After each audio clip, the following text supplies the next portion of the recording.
Vous êtes évidemment dans votre salle de classe. Vous pouvez bien évidemment vous installer.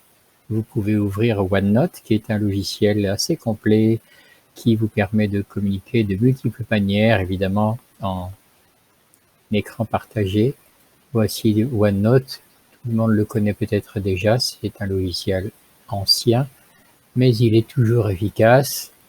Il permet évidemment de travailler rapidement avec des polices, des couleurs et tout ce qui est dans la barre en haut. Il permet aussi rapidement de communiquer avec vos élèves.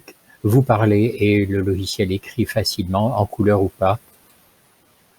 Voici les documents dont vous avez besoin pour continuer cette session sur la conjugaison du plus que parfait.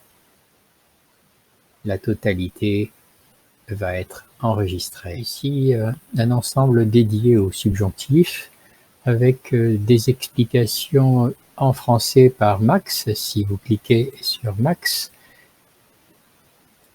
il y a aussi des explications en anglais. Si vous cliquez ici,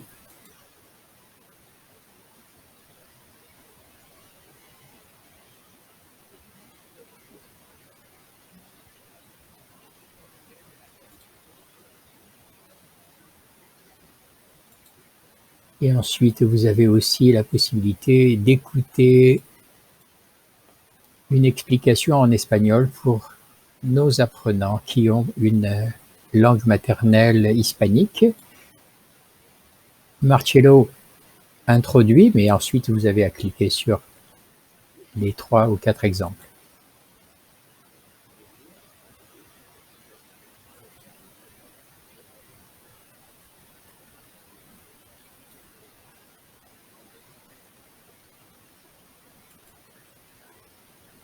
Vous entendez la voix en espagnol ensuite.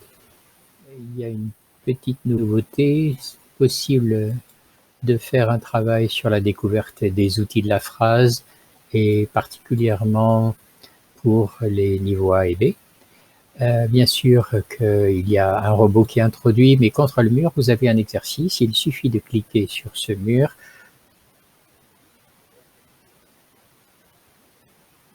Vous vous retrouvez à ce moment-là sur le site miro.com et cet espace évidemment est totalement partageable avec vos apprenants. Il suffit de leur donner le lien. À ce moment-là, ils sont en mesure de comprendre les outils de la phrase les plus simples. On a choisi ici uniquement 6 éléments et c'est à eux de réorganiser la phrase évidemment en mettant les différentes choses à la bonne place. C'est à eux de choisir et de déplacer les objets en fonction des besoins.